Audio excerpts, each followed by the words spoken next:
a mí me tocó el capítulo 8, que es del duelo a la guerra de drones. Y bueno, ay, un segundo. Bueno, este capítulo comienza con que Johann Huizinga, en su libro Homo Ludens, subraya el carácter lúdico de la guerra en las culturas arcaicas. Es decir, que la guerra era un convenio solemne en donde se fijaban reglas y un tiempo y un lugar de encuentro.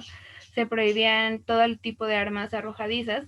Eh, Además, pues la guerra tenía un nivel ético muy importante y de esa manera la violencia daba paso a la pasión por el juego. O sea, no se mataba por matar, sino lo hacían pues por demostrar el honor de las personas que participaran pues en la guerra.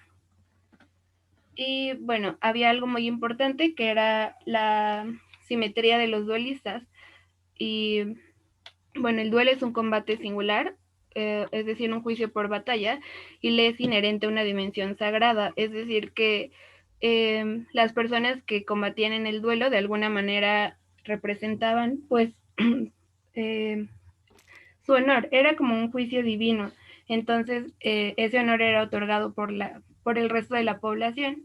Y bueno, esto de la simetría se refiere a que ambos lados tuvieran lo mismo, no hubiera alguien con más poder o con menor. Entonces, por eso se decidía que la pelea debía ser en un campo de juego, las armas debían ser idénticas para ambos lados y bueno, se comenzaba y se ponía término con algún tipo de señal. El número de disparos de tiempo estaba prescrito y pues como les decía, los duelistas demostraban su honorabilidad, salían a combatir y ponían su vida en riesgo. No era como ahora que se manda solo a pues como a los militares, ¿no? Que de alguna manera no lo hacen por su honor, sino pues o a lo mejor sí, pero también influye el hecho de que ellos reciben algo a cambio y sobre todo actualmente pues algo económico. Y bueno, para que la guerra sea limpia, eh, eh, es importante pues, eh, pues reconocer a su adversario. Es decir, la intervención de aviones, perdón, este, según la noción europea de honor militar, no es honroso atacar al enemigo sin ponerse uno mismo en peligro. Solo es honroso atacar al enemigo en el campo de batalla. Y pues para que la guerra sea limpia como combate ritual, es importante la simetría de los medios de combate. Y bueno, según el Tratado de Guerra de Clausewitz, considera la guerra como política con otros medios. Y para conseguir esa política, pues se tenían que seguir reglas de juego que justo permitieran pues un espacio donde no hubiera violencia y se pudiera regresar a esta política. Eh, y bueno, eh, además de que las reglas permitieran el regreso a la política, también le daba como un control al combate. Entonces, pues la matanza sin reglas genera pura violencia y destruye justo el espacio de la política, o sea, degenera una matanza sin escrúpulos, que es lo que actualmente ocurre. Por eso las guerras modernas carecen por completo de algún carácter lúdico, o sea, ya no hay rituales, ya no hay ese honor como por el centro.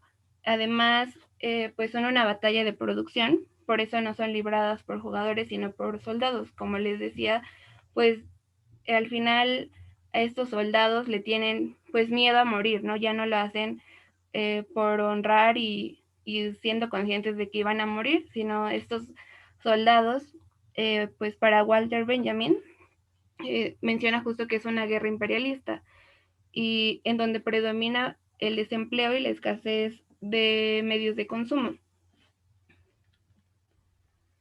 Y bueno, Marshall McLuhan decía que el medio es el mensaje, pero actualmente también se podría considerar al arma de la guerra como un tipo de medio. Entonces el medio no es solo el portador del mensaje, más bien el propio medio crea el mensaje.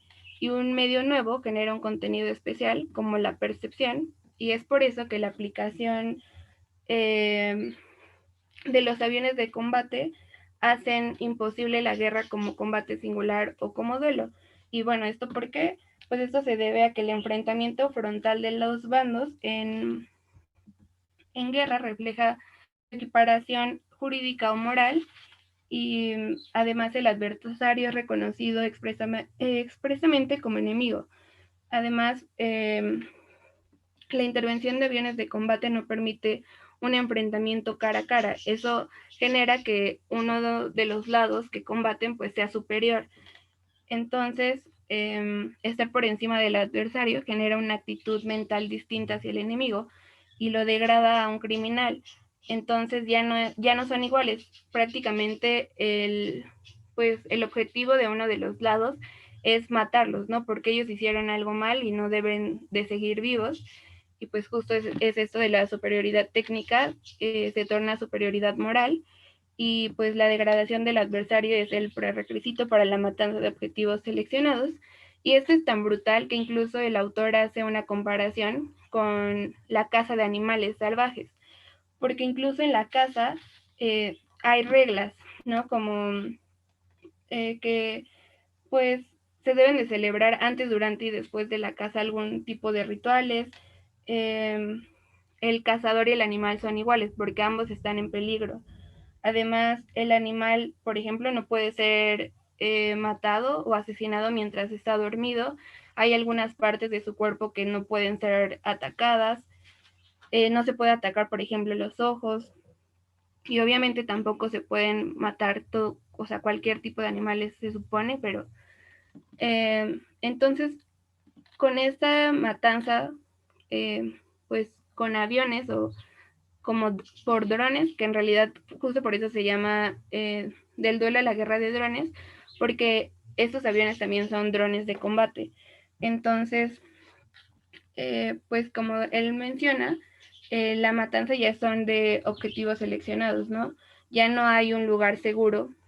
Entonces, pues la guerra en ambos lados tiene que incluir pues una cierta probabilidad, ¿no? Bueno, antes tenía que incluir una cierta posibilidad de que uno podría ganar, pero ahora ya no es así. Cuando un lado ha reconocido que el otro es su enemigo y que lo debe de aniquilar, ya no es una guerra considerada como un duelo o un ritual, sino es una medida coercitiva en donde se tiene que demostrar quién es el que tiene mayor poder. Y bueno, el autor menciona que la guerra de drones refleja aquella sociedad en la que todo se ha vuelto una cuestión de trabajo, de producción y de rendimiento, porque ahora con los drones de combate, pues ya no, o sea, además de que ya no se combate cara a cara, siempre hay una persona que está, eh, pues que su deber es controlar el dron y va a matar a las personas que alcance. Y de incluso hace como una crítica muy fuerte a que todo pues este tipo de matanza se da también por el uso de datos. Entonces, por eso es que ahora escuchamos que hubo un ataque a una escuela, a un hospital, porque pues justo por el hecho de que ya no existe un espacio de combate, ahora ya es donde caiga el dron o a donde lo mande la persona eh, pues que es indicada, ahí va a caer y incluso a esas personas se les otorga como pues tienen que llevar un control de cuántas personas han matado al día, ¿no? O incluso cumplir como con una meta y pues eso es lo que ahora ocurre con la guerra de drones, ¿no? Que se ha perdido todo lo ético y todo lo moral y ahora simplemente es demostrar quién tiene mayor poder. Y eso es todo. Vamos a pasar a ver la exposición de Montserrat.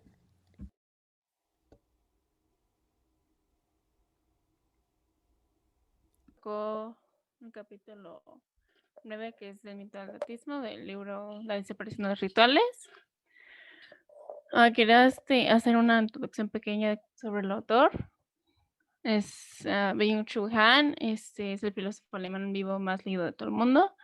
Se dio a conocer en todo el mundo hace 10 años con la Sociedad del Cansancio y él desarrolló una peculiar crítica comunitarista de distintos aspectos del capitalismo contemporáneo. Ok, entonces, Para él, el detallismo es una forma pornográfica del conocimiento que básicamente anula el pensamiento. Él dice que el pensamiento, que no existe un pensamiento basado en los datos y que lo único que se basa en los datos es en el cálculo. Al principio él menciona, como la autora acaba de decir, la compañera, que en las culturas arcaicas, no nada más en la guerra, pero sino en el saber, asumió formas lúdicas. Y entonces ahí es donde nos mencionan los duelos de enigmas sacros, que constituyen una parte esencial del culto sacrificial y que son tan importantes como el sacrificio, y que dan vida al mito y les consolida como un fundamento sapiencial de una comunidad. Luego nos menciona que básicamente un origen a la filosofía de los primeros filósofos, menciona a Huizinga, quien dice que sospecha que los comienzos de la filosofía se pueden citar en el duelo ritual de Gnimas, y los primeros filósofos hablaban con un tono de profecía, que básicamente a sus problemas se refieren básicamente al fundamento de las cosas, al principio y al devenir, y que se trata de los primitivos problemas cosmológicos que desde los tiempos inmemorables se presentan en una forma de enigma y se resuelven en forma de mito. Bueno, ya dijimos la concepción del autor de dadaísmo, pero yo busqué otra para que fuera más claro. El dadaísmo es un término que ha sido utilizado para describir la mentalidad, la filosofía, pero no la religión, creada por el significado emergente del Big Data, que es básicamente la inteligencia artificial y el Internet.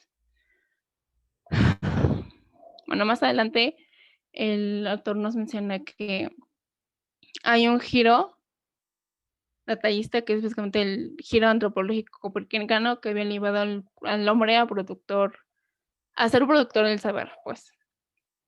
Dice que ese dataísmo pone fin al idealismo y al humanismo de la ilustración, y que, bueno, o sea, no es de que en la ilustración parte de la autonomía del sujeto cognoscente, que el sujeto cognoscente es el modo de la producción y del conocimiento, y que en esos momentos no girábamos en torno de los objetos, sino que los objetos tenían que regir sobre nosotros. Pero se dio el giro dataísta, y entonces actualmente el sujeto conocente es sustituido por la máquina de datos. O sea que básicamente ya dejamos de ser los productores del saber y fuimos reemplazados por la máquina.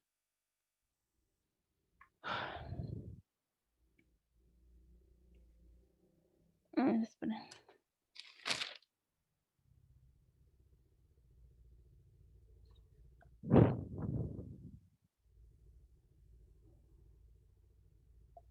Bueno, y también nos dice que hay un imperativo en la transparencia detallista, que básicamente impone la obligación de pasar toda datos e información, y que al ser esto, pues la información es libre, sí, pero el ser humano no. Y o sea, esta dominación se hace pasar por una debilidad, como una libertad, pero que básicamente es debilidad. Y puse varios frases que dice el doctor que me parecieron muy importantes, que es el paso del mito al ateísmo, es el paso de la narración de la mera enumeración, y que en el camino desde el mito al ateísmo es el pensar a partir por completo a su elemento lúdico, y se asimila al cálculo, pero los pasos del pensar no son fases del cálculo que prosiguen con lo igual. O sea, son más bien jugadas o pases de baile que generan algo totalmente distinto y le dan un orden completamente nuevo a las cosas. En esta nota, pues básicamente nos comparan, o sea, que somos jugadores y que entonces esperamos, que de vez en cuando se desvanezcan un momento las cadenas racionales que lentamente van ganando terreno. Profe, ¿puedo poner un video? Sí, sí. Resuelven en forma de mitos. Incluso los diálogos platónicos muestran elementos lúdicos. Es más un duelo que un diálogo, una confrontación más que una discusión. Es un combate ritual. La ilustración, en cambio, parte de la autonomía del sujeto cognoscente.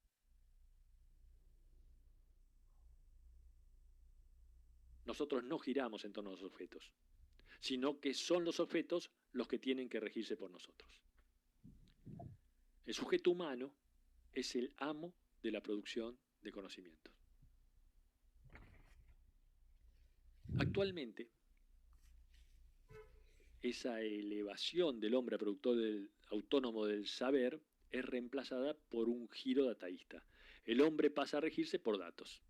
El hombre deja de ser un cognoscente soberano, autor del saber, porque ahora el saber es producido maquinalmente a golpe de datos, una enorme masa de datos de cantidad incalculable, ¿sí?, inmanejable. La transparencia como imperativo dataísta impone la obligación de pasar todo a datos e información, a visibilizarlo todo. La información es libre, el hombre no. La dominación se hace pasar por libertad. El Big Data genera un saber dominante.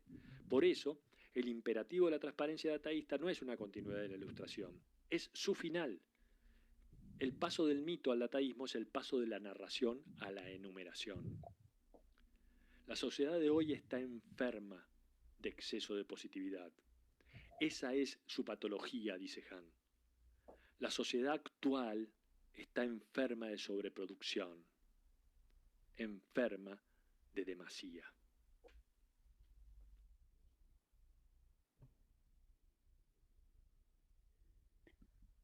Y ya.